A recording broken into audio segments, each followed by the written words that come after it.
Disenchantment review of the Netflix original series, which consists of 10 episodes, and it is animated, so this is the latest from the creator of The Simpsons and Futurama.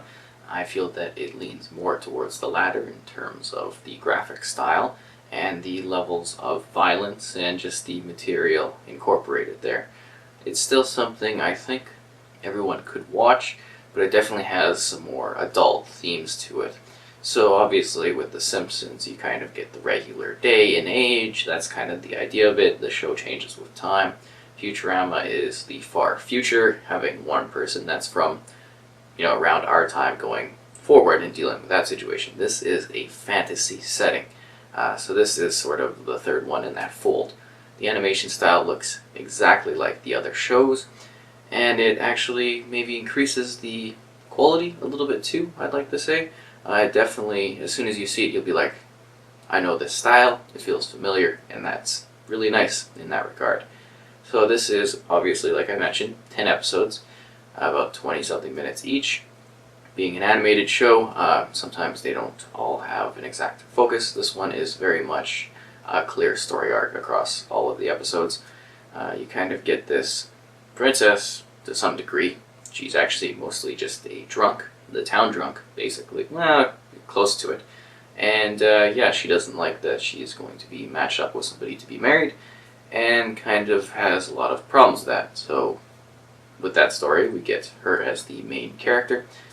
Obviously, her father is the king, and there's a whole dynamic there too, with the two of them trying to connect and not doing so well. She gets met up by kind of an elf, comes into the fold. They're always trying to suck his magic away. He's one of the main characters, possibly the secondary one, but he's taken over by this demon. She gets a demon creature, just a small little thing that pals around with her and is kind of supposed to be the devil on your shoulder to a degree, and he does fill that role quite well. And the trio basically make up the core cast, so there's a lot of surrounding characters, but not too many. This is very much an intimate setting. The focus is around her and her problems in this time. Now, each separate episode has some sort of thing that it's dealing with. We have this overall arcing story, but each one tries to focus on a different thing. I don't think they quite hit the deep moments that you would remember from Futurama, like the really emotional or intense ones, but as the first season, this is a really good setup, introducing the characters, establishing the lore and the land, and just sort of the rules here. So this is a fantasy setting, and it really does kind of go out there. As you can see, obviously the elf. There's an episode where they have a giant troll that comes into play, which is quite fun. And then there's some other mystical creatures that you see along the way too. But it is very much about humans trying to kind of live in this fantasy world as this main kingdom area. That aside, it is definitely a comedy, and it is fairly funny for the most part. But there are some aspects of it that actually make it a compelling narrative as well. I'm just saying it doesn't quite, it's more of an establishing point as opposed to something that really digs into those deeper parts. Those sorrowing stories hopefully will come in the future. It's really well done, it looks beautiful. I would have liked more of it, to be honest, because 10 episodes is just not what I'm used to when it comes to these types of animated shows, especially when you're thinking of The Simpsons and Futurama. And I mention those two a lot because they are so essential in terms of being directly, sort of visually and thematically connected to this one, obviously with the same creator. That aside, the voice acting was great. The main character is actually really well done. I quite liked her. She's just doesn't care, doesn't have any purpose or goal in life, and it's just kind of going along with it, trying to make the best of a terrible situation for herself, and coming up with clever ways around it. With her companions, obviously. Now, the other two, they don't really have side adventures in each episode. Some of them might be doing different things from the main group, but they don't really have a structured, focused episode, quite to say. It is very much around her, and then her trying to deal with things, and then bouncing off of them for side jokes and so forth. Nothing really sticks in this, in that you kind of just, you're going along with it, and everything sort of kind of gets reset at each point. It's very weird because, I don't know, most animated shows, when they're on TV, They're random episodes. You can jump in at any point. There's no procedural structure to them. So it's nice to have that sense that this is, you have a starting point and then you have a conclusion. And then each episode kind of serves its own point while also building towards a story. And I like that kind of narrative better than just complete madness. And being on Netflix, it is very easy to binge through. It's not very long. And I thought it was mostly quite an enjoyable time with some interesting characters. I just hope they take it further going forward if we do get additional seasons. But I mean, the other two typed from the show, like before it, were very popular, so I imagine we'll see that continued.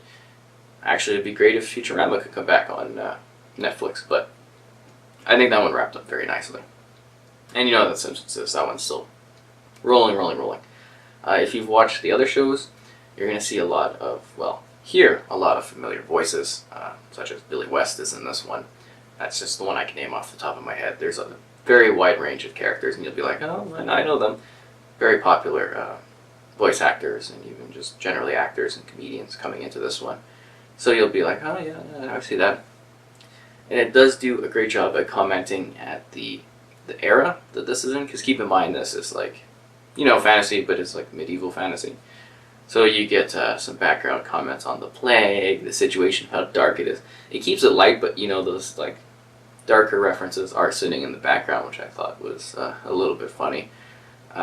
Especially with how they deal with the city and how it's structured.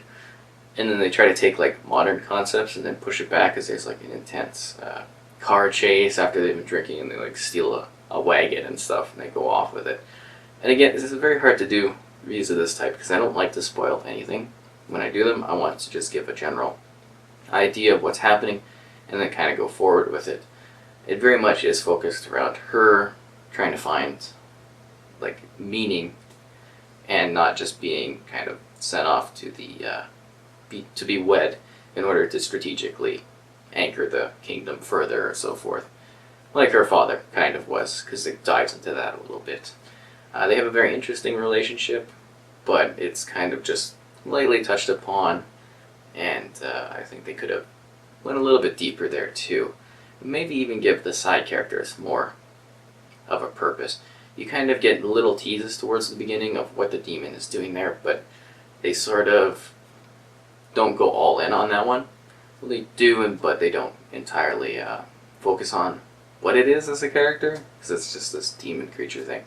And with the elf, it's like 2 seconds of startup story where he's got this whole overly happy village, and then it just kind of like kicks him on, and then he just becomes whatever this sort of plot needs at that point. So while most of this is in the kingdom, we do get to also visit some fantasy settings, which were fun. There's just one where they go to like a swampy kind of place, so that was a nice branch out episode.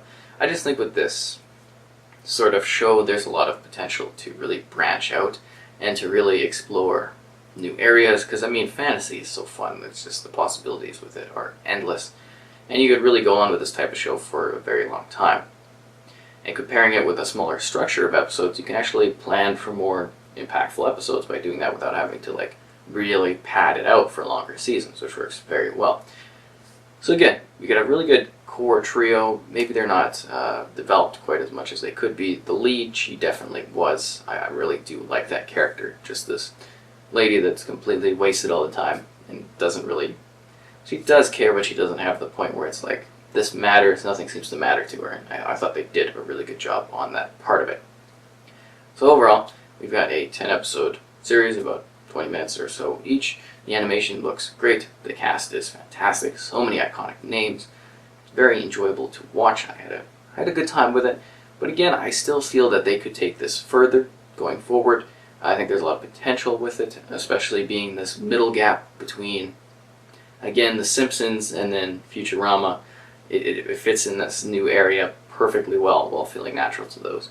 I'd give it a 7.4 out of 10, and you can read my full review in the description below. If you have any questions about the series, let me know. I really thought it was good so far. It's a nice new original series that sort of does something differently from the rest of the Netflix offerings, and I love that they keep pushing towards the animated stuff. Obviously, this isn't quite at the level that BoJack Horseman is, but it does serve a nice comedic point of being something that I think a family could enjoy, but just keep in mind it is darker than Futurama was, and that one was leaning more towards the adult side, definitely, if you've watched that one.